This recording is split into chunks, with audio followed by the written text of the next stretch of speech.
I thawed these out and roasted them in my oven for maybe a half an hour with garlic and fresh parsley from the garden, and just covered them with water, and I roasted them in my roaster overnight. And now I'm just going to take this out and feed it to my animals, and this broth smells absolutely fantastic. Hey friends, Amanda here at Bare Bones Living. Welcome back to my kitchen, and today I have a busy day of preserving things and making things, and I thought I'd bring you guys along with me. And what I have done so far is I yesterday decided to go and start cleaning out one of my freezers, and I had in there bags of corn cobs that I had been saving, that we had fresh grown corn that we had cut corn off of, and then I preserved that, and then I saved the cobs to later make corn cob stock. And so those have been sitting in my freezer for way too long, and I needed to get them out. So I processed them, started last night and finished it this morning. I have 8 pints sitting here that are done processing and they're cooling. I have 2 quarts and another pint in the canner behind me, processing with some leftover beef that I had. Plus I'm saving off some of that stock to make our dinner tonight. I'm going to be making a corn chowder with that corn cob stock, which was absolutely delicious.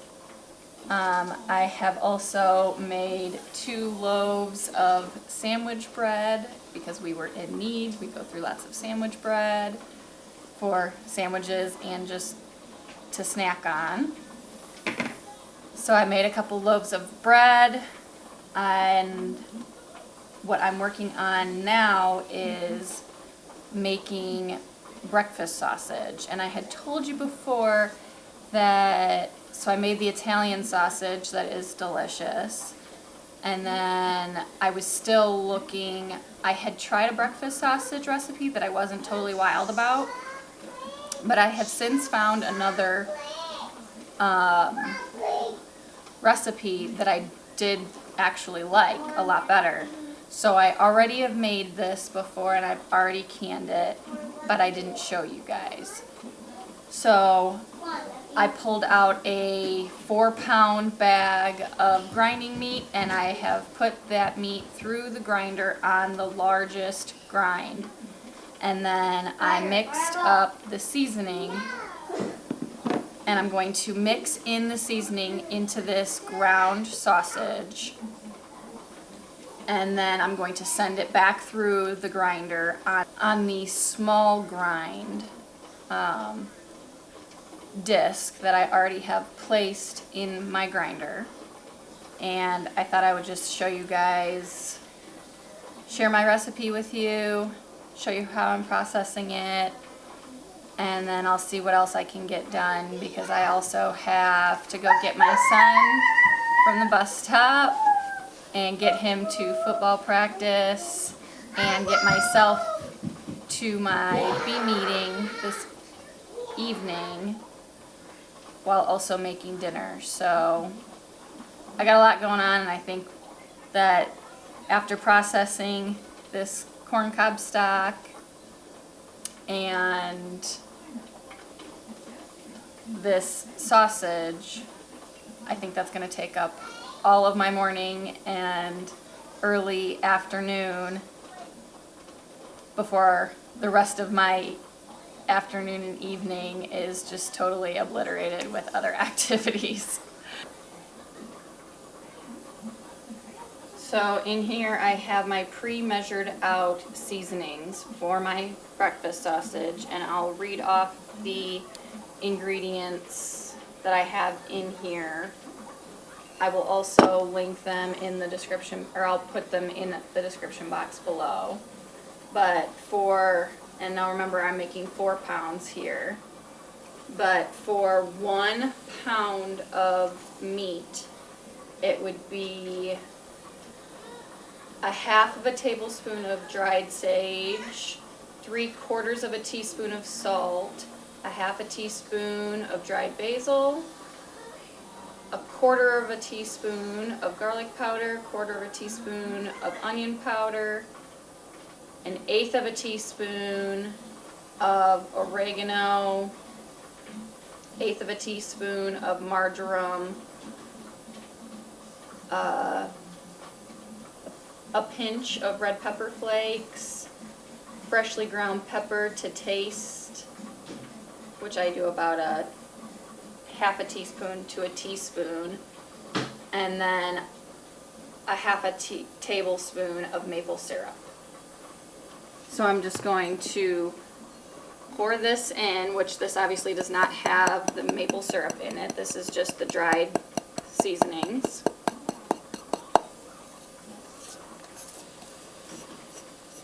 All right, Cole, I'm gonna put in the maple syrup.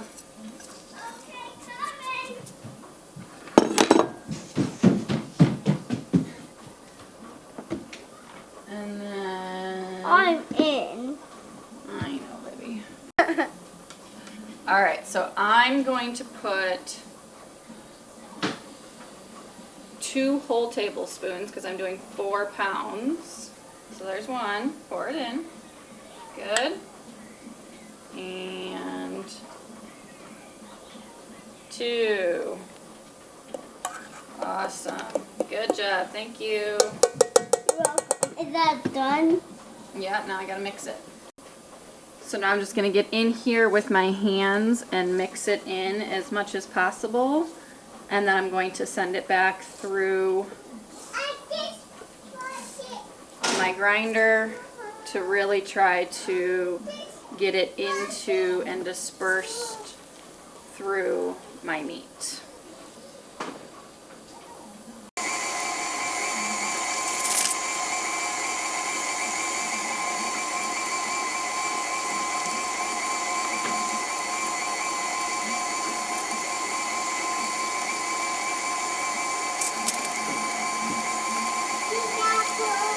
Peekaboo.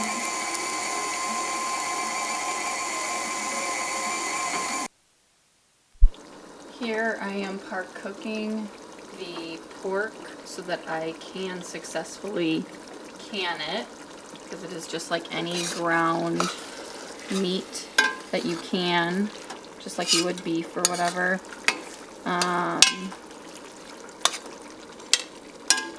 You have to par cook it, and what that means is you want it so that it's not pink anymore, but you don't want to like brown it. And then you can safely can it. So you cannot raw pack pork or beef, ground pork or beef or venison. You have to cook it first. And you'll see chunks, bigger chunks of onion here. And that's because I send through pieces of onion at the very end of my grind to make sure that all the meat makes it through my grinder and I don't lose any. So yesterday was a super busy day with a lot of activities, and I was able to finish processing everything that I wanted just in time to get my oldest to football and me to my bee meeting. But I did end up with all of this. I got 2 quarts of that cornstalk, super savory, kind of a very different sort of vegetable stock, basically. And then I have 8 sealed pints here. 2 of my pints did not seal, and that is because I am using these gold ball canning lids, and the date on these canning lids I think was from '98.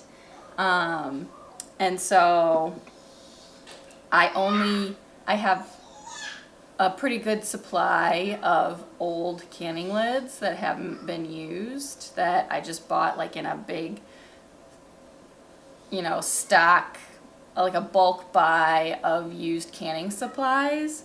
So I know that they do not have the best seal rate because they are so old and they don't hold up as long. So I only use them for things like stock or leftovers. And that's just the risk that I know that I'm taking. I could just throw them all away, but I feel like that's too much of a waste. Having the 2 out of all of these, only 2 didn't seal. And that's an 85% seal rate. That's still pretty high for a lid from 98. So I'm happy with that. I know the risk that I'm taking with it. And those other 2 corn stalks, I'll just put in the freezer. No real harm there. I'm okay with that. So I got all this corn stalk. Then I also use these lids on leftovers because all I would do with these leftovers is freeze them anyway. So I figure I'll give it a shot with canning first to save space in my freezer, and both of my leftovers turned out great. So this is the beef from French dip beef sandwiches. So I have the beef and the au jus in there. And then I had so much leftover au jus that I couldn't let it go to waste, right? So I just sealed up the au jus, and we can use this as a dip on other sandwiches or with another dish even. And then I only did 4 of the breakfast sausages. I already have some breakfast sausage in my pantry. I could have gotten, I think, 1 more canned, but I have it's another rainy day today, and I have another big preservation day planned for today, and stay tuned for that as my next video. So I did reserve some of the breakfast sausage for my next video, so stay tuned for that. I hope you guys enjoyed. I'll catch you on the next one. Thank you guys for stopping by today and joining in on our journey here at Bare Bones Living. We'll catch you on the next one.